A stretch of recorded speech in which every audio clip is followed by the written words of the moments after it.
ಈ hotel open ಮಾಡಿ 8 ವರ್ಷ ಆಯಿತು, ಆದರೆ ನಾನು ಇಲ್ಲಿ 3 ವರ್ಷ ಆಯಿತು ಕೆಲಸ ಮಾಡ್ತಾ ಇದ್ದೀನಿ. ಇಲ್ಲಿನವ್ರು ಇಷ್ಟಪಟ್ಕೊಂಡು ತಿನ್ಬೋದು, ನಮ್ಮದು ಬಿಸ್ನೆಸ್ ಸ್ವಲ್ಪ ಡೆವಲಪ್ ಆಗ್ಬೋದು ಅನ್ನೋ ಉದ್ದೇಶದಿಂದ ನಮ್ಮ ಕಡೆಯವರು ತಂದೆ ತಾಯಿ ಬಿಟ್ಬಿಟ್ಟು ಇಲ್ಲಿ PGಯಲ್ಲಿ ಅಲ್ಲಿ ಉಳ್ಕೊಂಡ್ಬಿಟ್ಟು ಅವ್ರಿಗೆ ಊಟ ಸರಿಯಾಗಿ ಸಿಗಲ್ಲ. ಈಗ ನಮ್ಮ ಊಟ ಅವ್ರು ತಿಂದು ಸ್ವಲ್ಪ ಇದು ಮಾಡಿದ್ರೆ ಅದು ಖುಷಿ ಆಗುತ್ತೆ ನನಗೆ.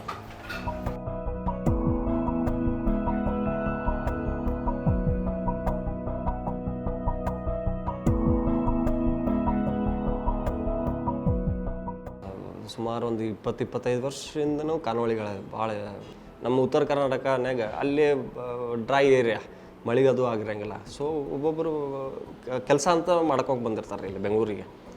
ಆಮೇಲೆ ಬೆಂಗಳೂರು ಜನಕ್ಕೂ ಗೊತ್ತು ಉತ್ತರ ಕರ್ನಾಟಕ ಜನ ರೊಟ್ಟಿ ತಿಂತಾರೆ, ಅವ್ರ ಪಲ್ಯ ಏನೈತೆ ಅಂತ. ಆದರೆ ಕರೆಕ್ಟಾಗಿ ಅವರಿಗೆ ಪ್ರಾಪರಾಗಿ ಕೊಡೋರು ಯಾರು ಇದ್ದಿದ್ದಿಲ್ಲ. ಸೊ ಅವಾಗಿಂದ ಚಾಲು ಆಗಿದ್ದೆ. ಖಾನಾವಳಿ ಅಂದರೆ ಮನೆ ಊಟ, ಮನೆ ಥರ ಊಟ ಇದ್ದರೆ ಖಾನಾವಳಿ. ಬಸವೇಶ್ವರ ಅಂದರೆ ಕರ್ನಾಟಕದ ಬಸವೇಶ್ವರ ಅಂತ ಹೆಸರಿದ್ರೆ ಅಲ್ಲಿ ವೆಜ್ ಸಿಗುತ್ತೆ ಅಂತ ಇದೊಂದು ನಂಬಿಕೆ. ನಾವು ಮನೆಯಲ್ಲಿಂದ 6 ಜನ ಇದ್ವಿ. ನಾವು ನಮ್ಮ ಮಿಸೆಸ್, ಅವರು ನಮ್ಮ ಭಾವೈದ, ಅವ್ರ ಮಿಸೆಸ್, ಅವ್ರ ಮಗ, ನಮ್ಮ ಮಗ, ಹಿಂಗೆಲ್ಲರೂ ಕೂಡ ಮಾಡ್ತೀವಿ. ಮನೆಯವರೇ ಮಾಡಿದರೆ ಪ್ರಾಫಿಟ್ ಬರುತ್ತೆ. ಇನ್ನು ಜನ ಎಲ್ಲ ಹಾಕಿಕೊಂಡು ಇದು ಮಾಡಿದರೆ ಏನು ಪ್ರಾಫಿಟ್ ಇಲ್ಲ. ಬೆಳಗ್ಗೆ 7 ಗಂಟೆಗೆ ಬರ್ತೀವಿ. 7 ಗಂಟೆಗೆ ಬಂದುಬಿಟ್ಟು ಆ ಕಡೆ ಕಾಳು, ಬೇಳೆ, ರೈಸು, ಆಮೇಲೆ ಚಟ್ನಿ, ಈ ಥರ ತರಕಾರಿ ಎಲ್ಲ ಹೆಚ್ಕೊಂಡ್ಬಿಟ್ಟು 9 ಗಂಟೆಗೆ ರೊಟ್ಟಿ ತಟ್ಟಕ್ಕೆ ಸ್ಟಾರ್ಟ್ ಮಾಡ್ತೀವಿ. ನಮ್ಮ ಹತ್ರ ನೋಡಿ ಒಂದು ತರಕಾರಿ, ಚಟ್ನಿ, ಸಾಂಬಾರು, ರೈಸು, ಆಮೇಲೆ ಉಪ್ಪಿನಕಾಯಿ, ಚಟ್ನಿ ಈ ಥರ ಅಂತೂ ಇರುತ್ತೆ. ಜೋಳದ ರೊಟ್ಟಿ, ರಾಗಿ ರೊಟ್ಟಿ, ಅಕ್ಕಿ ರೊಟ್ಟಿ, ಮೆಂತ್ಯ ಚಪಾತಿ, ಪರೋಟ ಇಷ್ಟೆಲ್ಲ ಸಿಗುತ್ತೆ.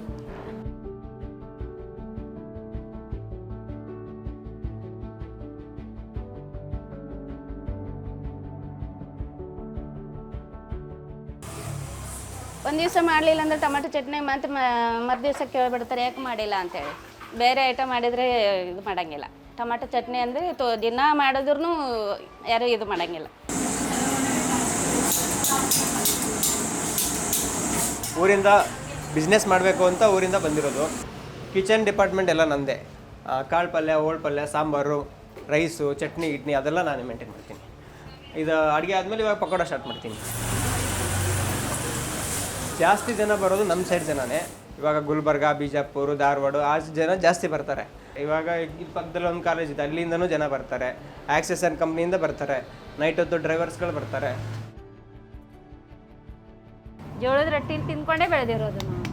ಇದರಿಂದ BP, ಶುಗರು ಈ ಥರ ತೊಂದರೆಗಳೇನಿರಲ್ಲ. ಊರಲ್ಲಿ ನಾವು ಏನೇನು ತಿಂತೀವಿ, ಯಾವ ಥರ ಮಾಡ್ತೀವಿ, ಊರಿಂದ ಬರೋ ಐಟಮೇ ಇದು ನಾವು ಮಾಡೋದು. ಉತ್ತರ ಕರ್ನಾಟಕ ಜನ ಬರೀ ಜೋಳದ ರೊಟ್ಟಿನೇ ತಿಂತಾರೆ. ಇಲ್ಲಾಂದರೆ ಅವ್ರು ವಾಪಸ್ ಹೋಗ್ತಾರೆ, ಬೇರೆ ತಿನ್ನೋದಿಲ್ಲ.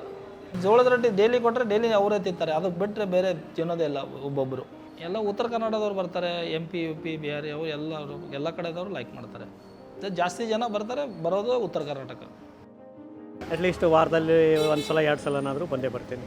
ಇಲ್ಲೇ ಬಂದು ತಿನ್ನೋದು ಸ್ವಲ್ಪ ಫ್ರೆಶ್ ಅನ್ನಿಸ್ತದೆ. ಆಮೇಲೆ ಇಲ್ಲಿ ಪರ್ಟಿಕ್ಯುಲರ್ಲಿ ಇಲ್ಲಿ ಸ್ವಲ್ಪ ನಮ್ಮದು ಉತ್ತರ ಕರ್ನಾಟಕ ಥರ ಇರುತ್ತಲ್ಲ, ಹೀಗಾಗಿ ಸ್ವಲ್ಪ ಬೇರೆ ಕಡೆಗಿಂತ ಹೋಮ್ಲಿ ಅನ್ನಿಸ್ತದೆ. It's very near to our workplace and we feel it's so light. ತುಂಬ ಇಷ್ಟ ಆಗುತ್ತೆ. ಒಂದು ಉತ್ತರ ಕರ್ನಾಟಕದ ಫುಡ್ ಪ್ರಾಪರ್ ಉತ್ತರ ಕರ್ನಾಟಕ ಅಷ್ಟೇ. ಇಟ್ಸ್ ವೆರಿ ಹೆಲ್ದಿ ಜೋಳದ ರೊಟ್ಟಿ. ಇಲ್ಲಿ as we are from south Karnataka, ನಮಗೆ ಡೈಲಿ ಸಾಂಬಾರು, ರೈಸ್ ಎಲ್ಲ ತಿಂದು we are kind of board of it. ಇದು ಒಂದು ಹೌದು, it is nice, healthy, light ಆಗಿರುತ್ತೆ. ಒಂದು ಕಂಫರ್ಟ್ ಮೀಲ್ ಬೇಕು ಅಂದ ತಕ್ಷಣ ನಮ್ಗೆ ನೆನಪಾಗಿದೆ Basaveshwara Khanavali. And cost wise also it is affordable. ಎಲ್ಲ ಥರ ಕ್ಯಾಟಗರಿಗೆ ಇಟ್ಸ್ ಅಫೋರ್ಡೆಬಲ್. ಜೋಳದ ರೊಟ್ಟಿ ಮೀಲ್ ನಮ್ಮ ಫೇವ್ರೇಟ್. ಅವ್ರದ್ದು ಮಜ್ಜಿಗೆ ಅಂತೂ ಡಿಫ್ರೆಂಟ್ ಟೇಸ್ಟ್. ಅದು ಎಷ್ಟು ಹೊಟ್ಟೆ ತುಂಬಿದ್ರೂ ತಿಂತೀವಿ. ಆ್ಯಂಡ್ ಡೆಸರ್ಟ್ ಅಂತ ಬಂದಾಗ ನಮಗೆ ಶೇಂಗಾ ಹೋಳಿಗೆ ಅದಂತೂ ಮಿಸ್ಸೇ ಇಲ್ಲ. ಇಟ್ಸ್ ಆಲ್ವೇಸ್ ನಮ್ದು ಆಪ್ಷನಲ್ಲಿ ಇದ್ದೇ ಇರುತ್ತೆ. ಕೊಲೀಗ್ಸ್ ಎಲ್ಲ ಬರ್ತೀವಿ. ಸೊ ವೀಕ್ಲಿಗೆ ಒಂದು ಟ್ವೈಸ್ ಬರ್ತೀವಿ ನಾವು. ಸೊ ಇವತ್ತು ಜೋಳದ ರೊಟ್ಟಿ ತೊಗೊಂಡ್ರೆ so it will be different menu tomorrow. ಮತ್ತು ಇಲ್ಲಿ ಡಿಫ್ರೆಂಟ್ ಐಟಮ್ಸು ಚೇಂಜ್ ಆಗುತ್ತೆ. ಇವನ್ ಇವತ್ತು ಕಾಳು ಥರನೂ ಕೊಟ್ಟಿದ್ದಾರೆ. Tomorrow it will be different. I usually from Andhra, right? So I don't know about this culture and also because of this Karavali only I came to know about this culture and I came to know about I don't know Jolada Roti before. I came to know about Jolada Roti. I tasted it. It's very good actually. And we don't make all these holidays there. So I came to know the new food and I am exploring the food.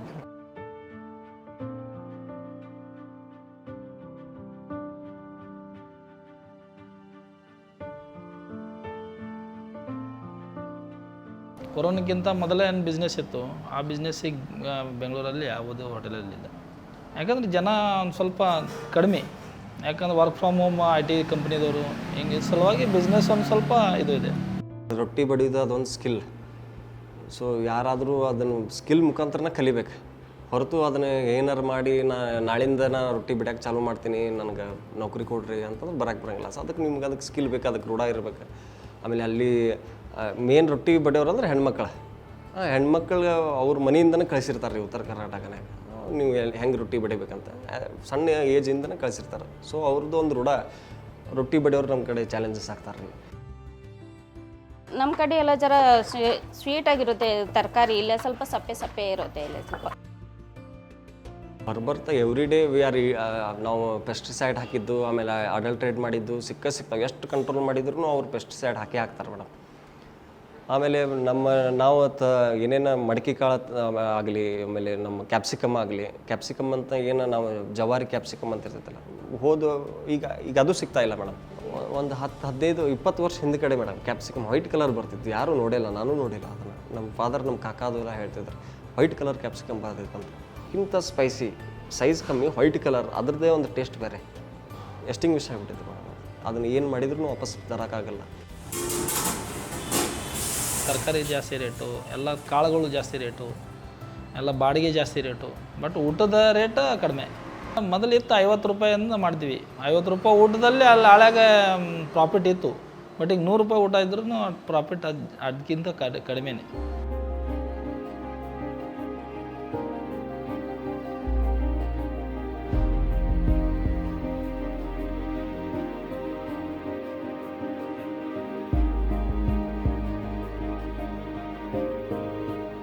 ನಮ್ಮೂರು ತುಂಬ miss ಮಾಡ್ಕೋತೀವಿ. ಬೆಂಗಳೂರು ಇಲ್ಲೆಲ್ಲ ನಮ್ಮೂರ ಥರ ಇಲ್ಲೇನೂ ಸಿಗಲ್ವಲ್ಲ, ಗಾಳಿ ಸಿಗಲ್ಲ, ಆಮೇಲೆ any time busy. ಈ ಥರ ನಮ್ಮೂರಲ್ಲಿ ಎಲ್ಲರೂ ಕೂತ್ಕೊಂಡ್ಬಿಟ್ಟು ಮಾತುಕತೆ ಆಡ್ತೀವಿ. ಇಲ್ಲಿ ಯಾರು ಮಾತಾಡೋಕ್ಕೂ ಟೈಮ್ ಸಿಗಲ್ಲ. ಈ ಥರ ತುಂಬ ಮಿಸ್ ಮಾಡ್ಕೋತೀವಿ ನಮ್ಮ ಕಡೆಯಿಂದ. ಇಲ್ಲಿ ಕೂತ್ಕೊಂಡು ತಿಂದರೆ ನಾವು ಸ್ವಲ್ಪ ವಯಸ್ಸಾದಮೇಲೆ ಊರಲ್ಲಿ ಹೋಗ್ಬಿಟ್ಟು ಸ್ವಲ್ಪ ವಿಶ್ರಾಂತಿ ತೊಗೊಂಡ್ಬಿಟ್ಟು ಊರಲ್ಲಿ ಇರ್ತೀವಿ. ಊರಲ್ಲಿ ಹೊಲ ಇದೆ, ಮನೆ ಇದೆ, ನಮ್ಮ ಫ್ಯಾಮಿಲಿಗಳಿದ್ದಾರೆ, ಎಲ್ಲ ರಿಲೇಷನ್ ಇದ್ದಾರೆ. ಇಲ್ಲಿ ದುಡ್ಡು ಮಾಡ್ಕೊಂಡ್ಬಿಟ್ಟು ಊರಲ್ಲಿ ಹೋಗಿ ಶಿಫ್ಟ್ ಆಗಿಬಿಡೋದು ಅಷ್ಟೇ.